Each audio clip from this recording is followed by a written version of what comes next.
I'm just going to read a bit from my book. It's already been introduced, but it's called The Lost Prayers of Ricky Graves. A little background on it. The main event that the narratives kind of orbit around is a shooting. Ricky Graves kills he shoots two of his classmates, killing one, and then he shoots himself.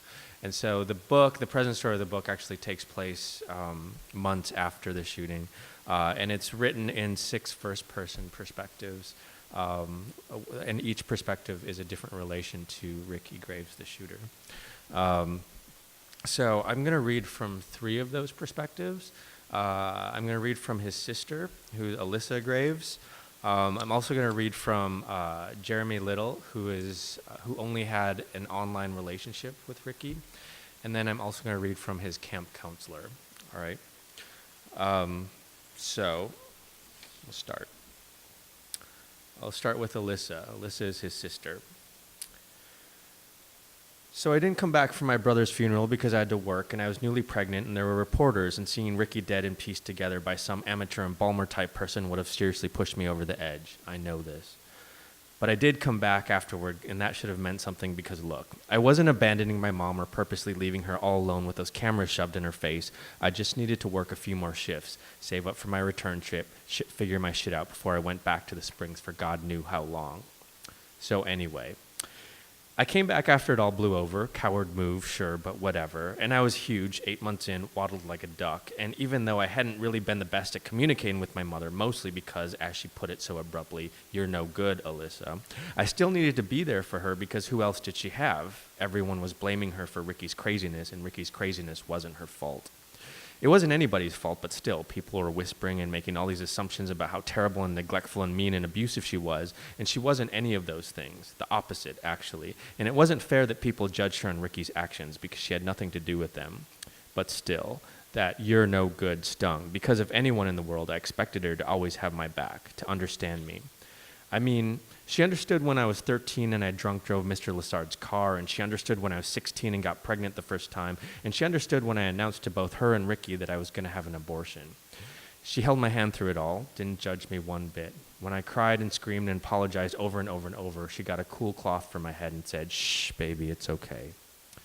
But then, so weird, she just snapped. Like 2 days after I turned 19, she just stared at me with her big green eyes and said in the most hateful way, "You're no good, Alyssa." And I suppose a lot of people wouldn't take it so harshly, would probably just be like, she's obviously on her period. But my mother never ever said anything like that to me in my life. And there were times when she should have said that and a lot more. But then, at 19, working 2 jobs at Kohl's in the green room, basically holding my own in every way imaginable, well, that wasn't the time to go telling me about being no good. "What do you mean, no good?" I asked her. I was helping her to cook something or other. "Pasta, I think." "What are you talking about?" "Never mind," she said. "What?" I said. "You can't just say I'm no good, then tell me to never mind." She sighed, and yes, she'd definitely done that to me before, that sighing. She'd sometimes just look over at me from wherever it was, sometimes even across a big room like our living room, and sigh. It was annoying, but nothing I wasn't used to. I wasn't easy, I admit, but then, at 19, I'd gotten my shit together, working those jobs, helping around the house, babysitting Ricky, hanging out with Corky less and less. "I'm just tired, I guess," she said. She was stirring something that didn't need stirring. She was doing something to do something. "Is it the rent thing?" I asked. "'Cause I'll pay. You just tell me how much, I'll pay." "It's not that." "Well, it's just what?" "Never mind." "No." "Please, Alyssa, never mind." And we went on like that for like 10 full minutes, her telling me it was nothing, and me pressing, her trying to talk about the food, and me telling her to stop avoiding the issue. "Alyssa," she said, "please." "Tell me," I said. "Forget it," she said. "Don't tell me to forget it." "Can you get the basil out of the fridge?" "Don't do that." "Alyssa, Jesus, tell me." And then finally, after I just stood in front of the refrigerator, blocking her way, she said, "Fine, fine." "Fine what?" She balled her fist by her side. Her face went red. "Why haven't you cleaned your bathroom?" she said. "That's why I'm no good? I go up there, it's a mess. It's gross. You can't even respect your living quarters." "Christ, I'll clean it," I said. "I mean, what kind of example are you to Ricky?" "Ricky? He doesn't need an example." "What you are is trouble," she said. "You're trouble for him, and I'm worried him growing up seeing how you do things." "How I clean my bathroom?" I worry about that. What kind of model his big sister has been. I worry all the time. You're serious? I'm busting my ass. Couldn't even graduate high school. She shook her head and stirred. I'll clean my damn bathroom, I said. She didn't say anything more, just turned back to her pot and kept stirring, and I knew then that I had to leave, that her silence meant get the hell out of my house, and the more I thought about it, the more it seemed feasible. Like, yeah, I probably wasn't the best influence, but I wasn't the worst either. I was a unique individual, and unique individuals did things their own way, right? Like, what's that saying? Beating your own drum? Anyway, when my mom told me I was no good, I realized that it was a perfect opportunity to just start over, do things my own way. To ignore my mom and maybe to a lesser extent my kid brother. I don't need to be an influence on anybody, I told my mom, especially on that little shit. She didn't respond. Ricky and I didn't really get along much, mostly because I was so much older than him. He was just this kid, this nuisance, 8 years younger, so basically an alien. When I told him him and my mother that I was having an abortion, he said, "Who's that?" And I cracked up because my mom was so grave and serious, and here's this kid who knows nothing about what's happening asking who abortion is. No, I'm having an abortion, I said. It's when you get and my mom stopped me there, as she should have, because 8-year-old kids don't need to know about that kind of thing. But still, late that night, I snuck into his room, found him under the covers with his flashlight, playing some video game, sneaking really, and I felt this wave of pride because that's exactly what I did when I was his age, except back then we didn't have the digital contraptions. I had to make do with the sleazy romance novels I found in my mom's bedside drawer. Psst, I said, and he immediately turned off his flashlight and lay down on his bed and pretended to sleep. Don't worry, Ricky, I said, it's just me. Lissa, he said, leaning up and rubbing his eyes. He always did that all the time, night or day, rubbed his eyes. It was dark, but he had a yellow nightlight, so I saw some shadows on his face. I was sleeping. No, you weren't. I'm so tired now. Shut up. I sat on his bed, and he just kind of looked at me the way kids do, you know, innocent, wide-eyed, whatever, standard kid shit. Kind of like everything's a miracle or something.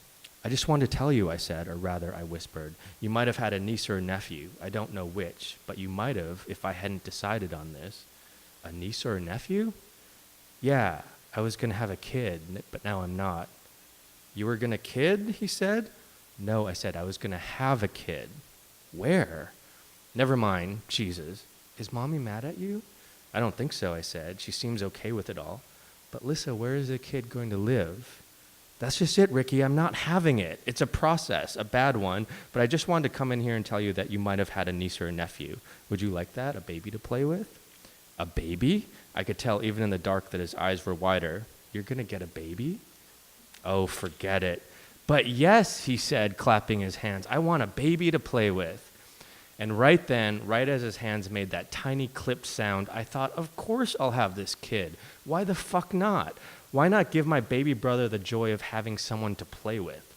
And I leaned in and hugged him harder than I'd ever hugged him, and he pushed me away, but I kept on. He felt so good, so little and wonderful, and I thought, a kid would feel like this all the time. So I continued to hold him, even though he squirmed and batted at my shoulder. I continued because he was, at that moment, extremely important. Of course, the next morning my mind changed, but I never forgot that clap and that revelation, and I wondered, and still wonder to this day, if I decided to just go ahead and have the kid, if maybe Ricky wouldn't have flipped out. If he'd had a little niece or nephew, maybe he would still be alive. But really, who knows? Nobody can tell these things. There's no way. Okay, I'm going to switch to Jeremy. Jeremy is a gay accountant from San Francisco, and he only had a relationship with Ricky online. So there's a lot of my book deals with technology, and in Jeremy's sections are the only sections that actually explicitly talk about technology. So I'm going to read that section, okay? So this is Jeremy Little. So here's how everything started. In San Francisco, I had a boyfriend named Craig, a professor of sociology at UCSF. And during our second year together, he canceled all his social media accounts and swore off online communication. He decided abruptly that electronic interaction was toxic, that it downgraded the significance of real human connection, that it resulted in what he called a digital tapestry of unanswered prayers. That sounds so serious, I said when he'd first brought this up. We were at a bistro in Nob Hill called Lish. It was 8:30 p.m. I'd ordered the duck confit. He'd ordered the grilled salmon. I was tired from work, and the people next to us, a stately straight couple in robust corporate wear, were enragingly silent, making me lower my voice and soften my chewing. You can think of it as me attempting to be mentally healthier, he said. It's not healthy to depart from society, I said. It's not a departure. I'm still here. We're still talking. If anything, it's a reintegration. He had dark, steamy facial features, a right eye that sometimes twitched into a quick wink, and shoulders that flared into a surprisingly perfect horizontal line. Sometimes when he ate, he balled his food into one side of his mouth, and when he did, I resisted the urge to reach over and slap his swollen cheek. If everyone's digitally connected and you're not, it's a departure, I said. He sighed and played with his green beans. It just seems so sad to me, he said, all of us communicating like this, all of our desires on display on a screen, all of our wants readily available for dissection and derision from strangers. You're being melodramatic. I ate a bite of potato. The couple next to us remained unnervingly stoic. I've been thinking about this a lot. And I think we all know, somewhere deep inside, somewhere we don't want to explore, somewhere maybe close to the subconscious, that the chances of us living the life we want, the life we've envisioned, are very slim.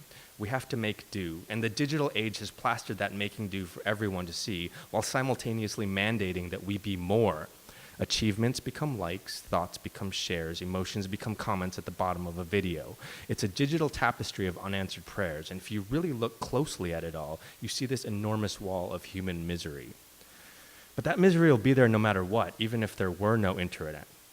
Sure, but the internet highlights and amplifies it. The minute you plug in, you're assaulted by millions of lonely people desperately seeking validation for their existence.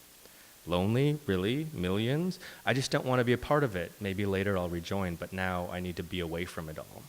This conversation started our relationship's demise. The problem was this. Craig's independence from digital communication underscored my dependence on it. For example, when we'd go somewhere, like on a miniature road trip, he typically drove. First, because it was his car, and second, because he liked driving more than I did. Before his analog catharsis, he'd used GPS, like the rest of the country, but now, given his complete disconnection, he didn't, so he got lost. He'd stop for directions, buy bulky maps, scrutinize them, ask me to scrutinize them, and I'd feel entirely put out, partly because he wouldn't allow me to properly digitally navigate, and partly because it seemed just so uncool to look at an unwieldy piece of paper when smartphones abounded. Also, our communication with friends changed. I'd tell Craig what was going on with so-and-so, discussing a Facebook post or a recent tweet or an Instagram photo, and he'd just stare blankly back at me and say something like, "That's cool." When we got together with our friends, large blocks of conversation passed by without a single word from him. He'd just sit there staring dumbly at us, smiling every once in a while and sighing quite often. Eventually, he stopped going out altogether, choosing to spend his weekend nights alone in the living room with a book and some wine, often ignoring me when I came home late at night. What's worst about it all, he told me one evening, is that there's potential with electronic media. There's potential to really help people, to reinvigorate altruism. Someone reaches out, exposes himself, so to speak, and the person on the other end, knowing only what's on a profile, reaches back and is of some human service. That happens all the time, I said. We were in the living room. I decided to stay in, to be with my silent partner.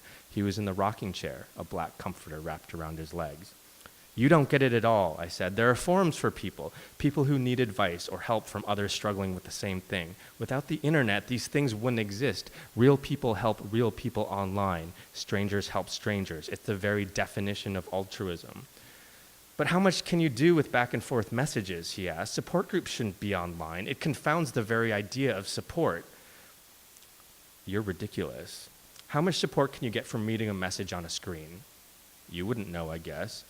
I remember reading on Facebook about the death of a friend's mother. This friend posted this status 5 minutes after her mother had died. 5 minutes. Immediately, a flurry of condolence messages. Hundreds, including mine. Do you think those messages did anything for her grief? They could have. You don't know.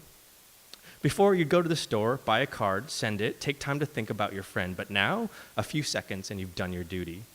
Your friend's not the norm. And my friend, she posted because she was so used to posting about anything that happened to her. Her misery was attached to this electronic validation. She'd posted so much that she no longer understood how egregiously inappropriate it was to announce a death to virtual strangers before she told family members. People handle things differently. Seriously, you're being insufferable. Besides that, I guess what I'm saying is that if what she'd posted had compelled a stranger or even an acquaintance to hop on a plane and go to her, well, it would have worked. Social media would have spurred true altruism. I can't deal with this talk anymore. I could be wrong, he said. I know, and I think you are. Given my aggravation, I surprised myself that night by leaning over in bed and kissing him as hard as I could. He hesitated momentarily, pulling his tongue safely behind the rigid blockade of his teeth, but my persistence and force eventually beat him out, and soon I was on top of him, sweating and panting, swirling my tongue against the nape of his neck, feeling enormous and formidable, thinking about all that he was and all that I wasn't, and finding the contrast exceptional and arousing.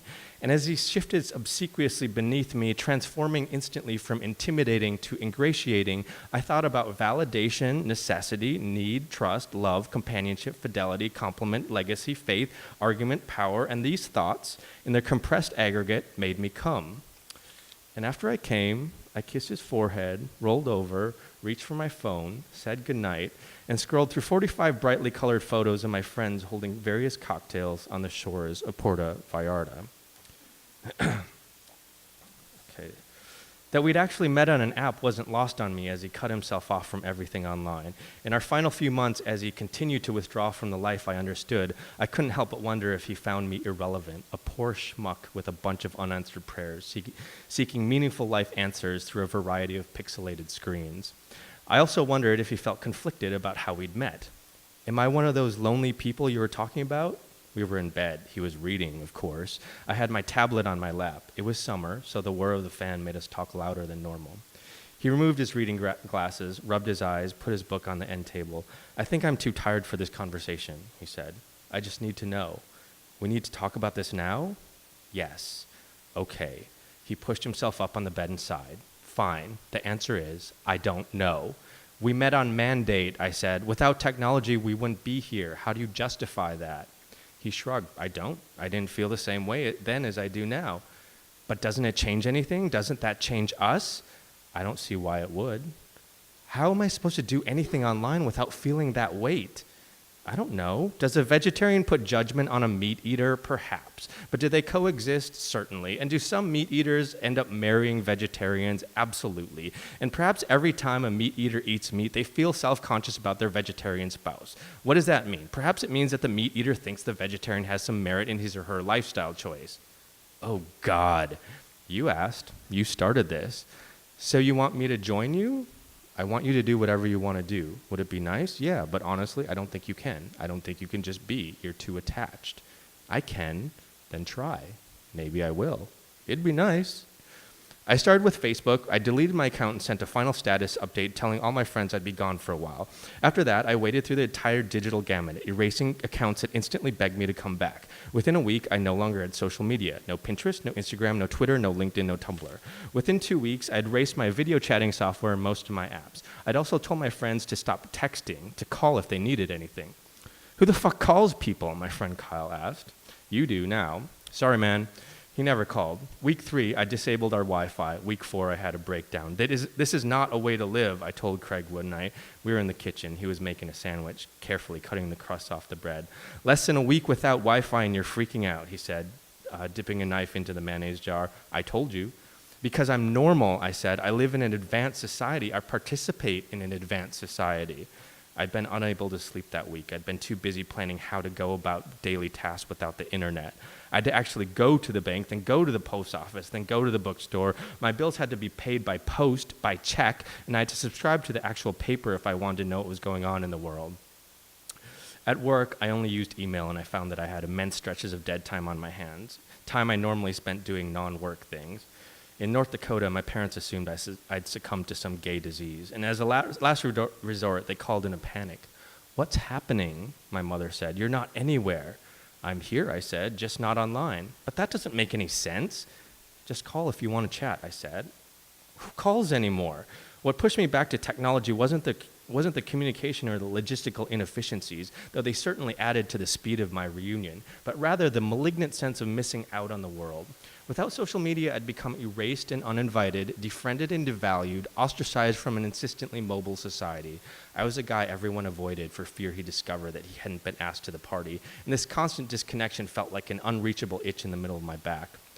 My days of total silence, of total online death amounted to a little less than a week. After the 6th day, I reconnected our internet, reinstalled my apps, reinstalled my video chatting software, and rejoined all the social media sites. It's about living, I told Craig. It's not about validation for me. It's not about putting myself out there for the world to see. It's not about any of the shit you were talking about. My emotions are intact. My thoughts are intact. I have real connections with real people, and the internet facilitates that. What you're doing, it's silly. A stupid statement. It'd be the same if people refused to use cars when cars were invented. You're isolating yourself, and it's not hip or cool. It's just dumb. Shortly after this conversation, we broke up, and shortly after we broke up, I started texting him over and over and over, and when he didn't respond, I started chatting voraciously with whoever would chat with me on mandate, seeking out a person to help, a person in obvious need, a person to prove my previous point about the reality of online altruism. This was how I met Ricky Graves. Okay, I'm just going to read a small section left from Corky Meeks, who is Ricky's camp counselor, and then I'll be done. Okay. So I just sat for a while, then turned the radio to 98.7. Nitty Gritty Dirt Band came on, of course, Fishing in the Dark. Always made me think of camp, mostly because I used to have my group of kids sing it for the talent show. They liked it. Well, some of them did. Some of them thought it was way too country, like Ricky. But back then, Ricky didn't like anything. It was like pulling teeth to get him to do stuff.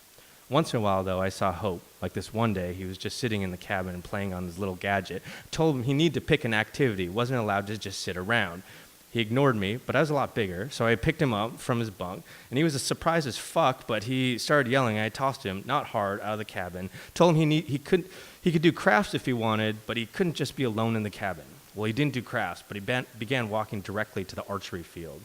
First, I was confused, because no fucking way was he going to do archery. And Brian Musgrove, who was in charge of that station, gave me a look when Ricky approached.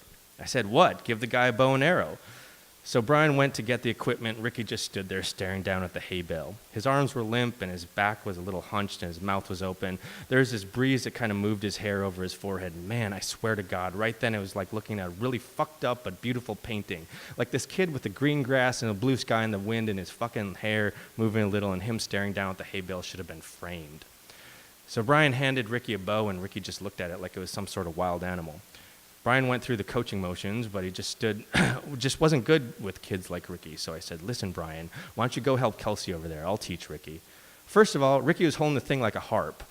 I turned it right in his hands, threaded the arrow in the knocking point, stabilized it into the rest, told him just to pull back as hard as he could. Of course, he didn't pull back that hard, because when I said let go, the arrow just fell on the ground. He looked confused and nervous, but I told him it was okay. It happened all the time, and I told him to do it again. This time, try harder. "Hurts my fingers," he said. "Cut that negative attitude shit," I said. We weren't supposed to swear, but we knew each other, so it was okay. "You'll never do anything if you think that way." He sulked, pulled back, let go, fell again. "You're not letting go the whole way," I said. "You still have one finger on it. You've got to release totally." "What do you mean?" he said. "I'm letting go. Here, let me show you." I took his arrow, threaded it, pulled back, let go. Fwap! It hit the hay, but not the target. See? See how I let go totally? "That's what I did." "No, you didn't. You just let go a little, like you're hesitating." "Here." I threaded again, pulled back. "Then when you let go, spread all your fingers out like this. See?" Fwap. This time I hit the target. Not a bullseye, but close. "You gotta believe you can do things," I said. "You'll never do nothing unless you believe you can do it. Confidence is the most important thing. Girls love it." He looked down depressed, and for a second I thought he was just going to throw the bow and arrow on the ground and head back to the cabin. I was ready to walk away. Fuck him, I thought, but after a bit he threaded again and pulled back and did what I showed him. Arrow didn't hit the hay, not even close, but went about halfway there, so at least he was letting go right. I told him he had to pull back more, and he said he couldn't. I looked at him and said, "What'd I just say? Confidence." And it didn't sink in because the next two fell flat. So I grabbed the bow, demonstrated again, and the little shit actually looked away. Tipped off my rage something fierce. I grabbed him by the shoulders and shook him. He looked at me wide-eyed like I was actually going to pop him one. "Thread the fucking bow," I said, and he did it. Pulled back, didn't let go properly, let the arrow fall, and I said, "Again." And he did it and failed, and I said, "Again and again and again and again." And maybe the rhythm of this shit made him try a bit harder each time. By the time I got to the 10th again, he was making that arrow soar. By the 15th, he was hitting the hay bale. By the 20th, he was hitting the target. And when he did this, he made his top lip snarl, and then he threw the bow on the ground and ran back to the cabin. I felt real proud then, like he was my kid, and he'd just put his mind to something and accomplished that thing. I let him sit in the cabin the rest of the day.